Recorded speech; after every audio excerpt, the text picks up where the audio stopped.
देखिए, आज जो है क्लास 10वीं का जो केमिस्ट्री है, जिसमें तीसरा चैप्टर है धातु और अधातु, है ना। इसमें धातु कर्म में जो प्रयुक्त विभिन्न चरण है उसके बारे में जानेंगे। और सबसे पहले है अयस्क के सांद्रण की विधियाँ, है ना। तो अयस्क का जो सांद्रण किया जाता है उसके विधि 4 है। और सबसे पहले है तो हाथ से चून कर, है ना। यदि अयस्क के जो सांद्रण होते हैं, जो भी अयस्क में अवांछनीय पदार्थ होते हैं, है ना, जैसे चावल में कंकड़ रहते हैं, उसको हम क्या करते हैं, हाथ से चून कर अलग कर देते हैं, है ना। कोई जो बड़े आकार का जो है अपद्रव्य रहता है उसको हाथ से चून कर अलग कर देते हैं।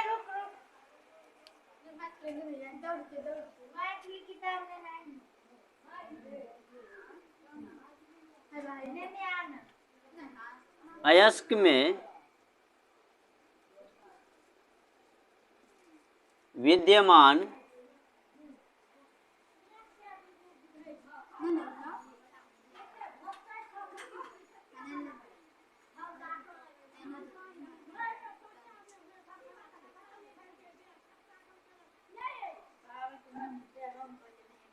अवांछनीय पदार्थ,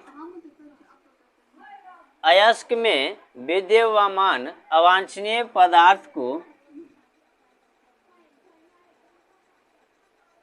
हाथ से चूनकर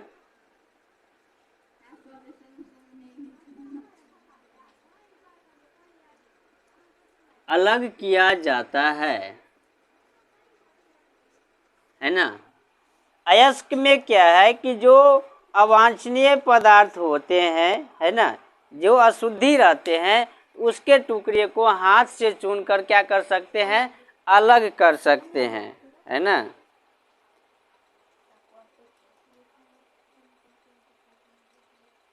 दूसरा है गुरुत्व पृथक्करण विधि।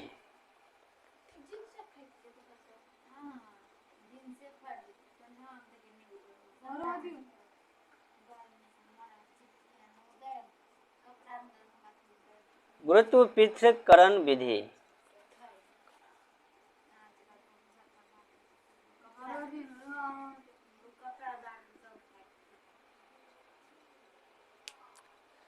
यह विधि क्या होता है, वैसे अयस्कों के लिए प्रयुक्त होता है जिसमें अयस्क कण उनमें उपस्थित अपद्रव्य से भारी होते हैं।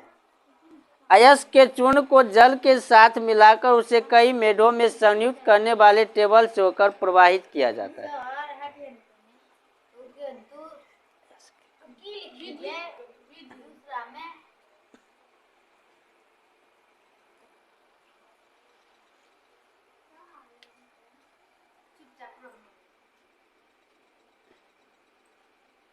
इस विधि से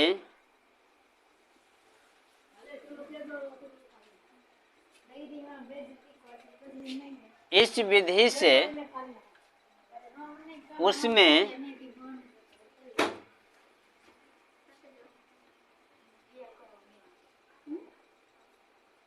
अयस्क के कण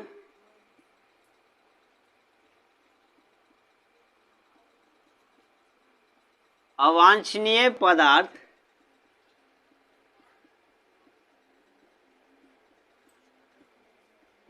से भारी होता है,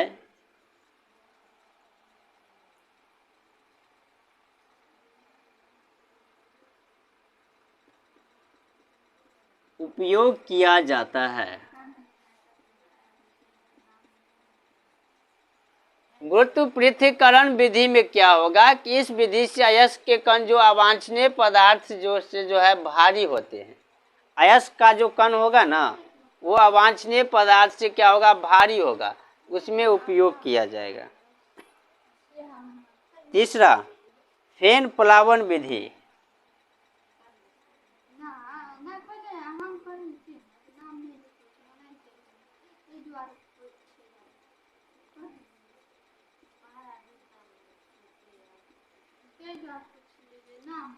और फेन प्लावन विधि में क्या होता है, अयस्क के भारी चूर्ण को जल से भारी एक टंकी में डालते हैं। तत्पश्चात उसमें जल थोड़ा डालकर वायु प्रवाह को खूब आलोड़ित किया जाता है। विलेय अपद्रव जल से घुल जाते हैं और अयस्क के हल्के कण फेन के साथ जल की सतह के ऊपर आ जाते हैं, है ना। इसमें क्या होगा कि जो अयस्क के कण होते हैं उसे जल में दे दिया जाता है ना, और जो अवांछनीय पदार्थ होते हैं वो जो है ऊपर में अलग जाता है।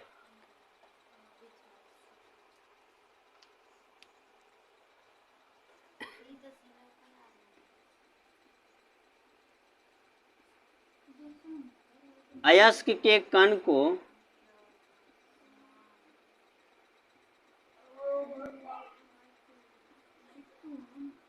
जल से भरी टंकी में दिया जाता है। अयस्क के हल्के कण जल के ऊपर आ जाता है।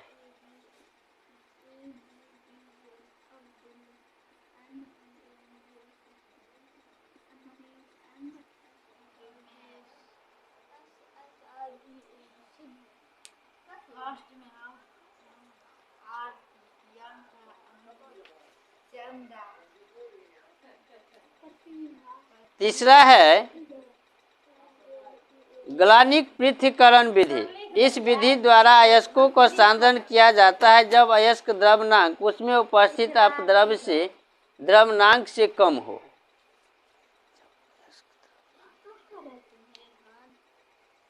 गलनिक पृथक्करण विधि।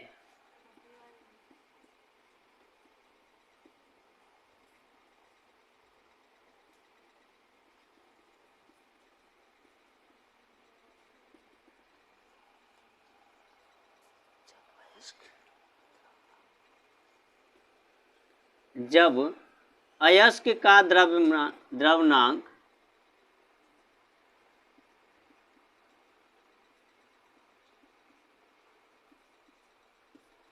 उसमें उपस्थित अपद्रव्यों के द्रव्यनांक से कम हो,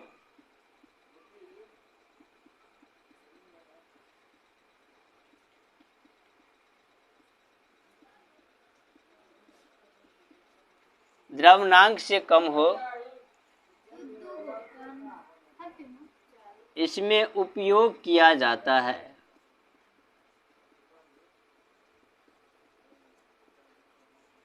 ना।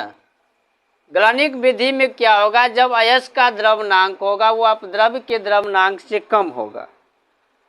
इसमें क्या होगा, शुद्ध अयस्क को गर्म करके पिघला दिया जाता है और जो अयस्क को ढालवी तल से होकर प्रवाहित किया जाता है।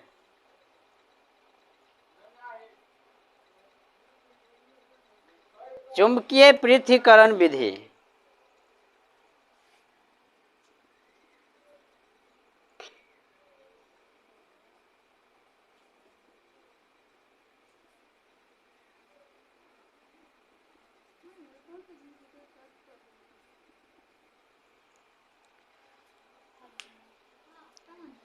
यह विधि वैसे अयस्कों के लिए प्रयुक्त किया जाता है जिसमें अयस्क और उसमें विद्यमान अपद्रव्य में कोई एक चुंबकीय हो, है ना। या तो अयस्क रहेगा चुंबकीय या तो उसमें अयस्क रहेगा चुंबकीय। जब अयस्क या उसमें विद्यमान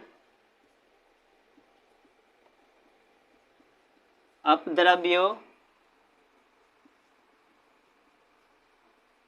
कोई एक चुंबकीय हो,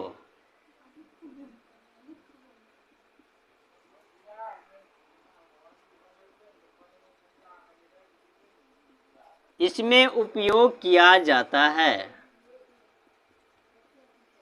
ना। देखिए, धातु कर्म में जो प्रयुक्त होने वाले विभिन्न चरण है उसमें सबसे पहले है अयस्क के सांद्रण की विधि, है ना। हाथ से चुनकर, यानी अयस्क में जो विद्यमान अवांछनीय पदार्थ होता है उसे हाथ से चुनकर अलग किया जाता है। दूसरा, गुरुत्व पृथक्करण विधि। इसमें जो अवांछनीय पदार्थ होते हैं वो क्या होते हैं, अयस्क के कण से कम हल्के होते हैं ना। फेन प्लावन विधि, अयस्क के कण को जल से भारी टंकी में दिया जाता है और अयस्क के जो कण होते हैं वो जल पे तैरने लगते हैं।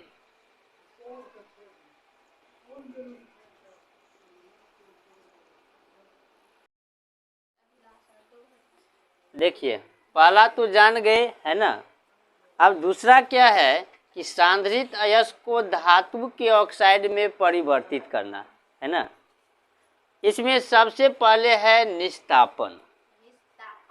हाँ, निस्तापन क्या होता है कि इससे पहले पढ़े है ना कि जो अयस्क होते हैं उसके वायु के अनुपस्थिति में गर्म किया जाता है ना।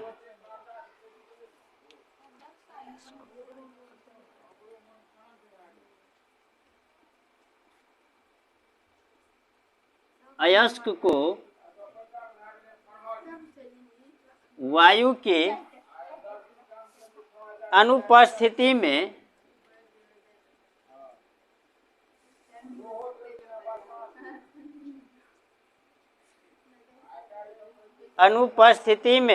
उसके द्रवनांक से कम ताप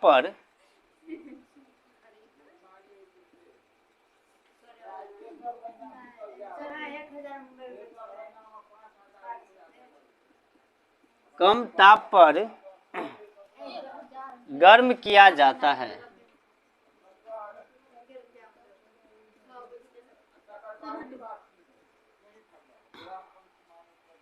अयस्क को वायु की अनुपस्थिति में उसके द्रवनांक से कम ताप पर गर्म किया जाता है ना।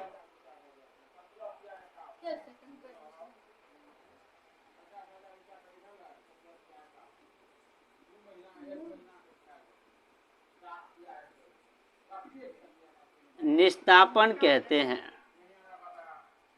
दूसरा, भर्जन।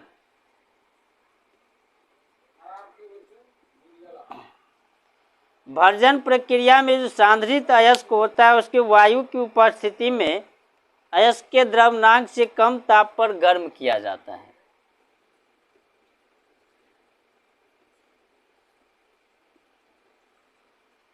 अयस्क को वायु की उपस्थिति में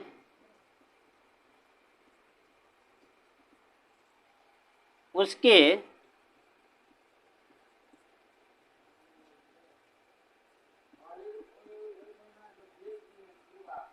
द्रवनांक से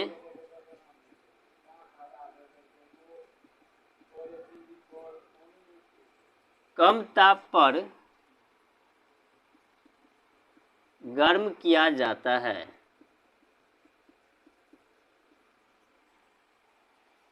उसे भर्जन कहते हैं।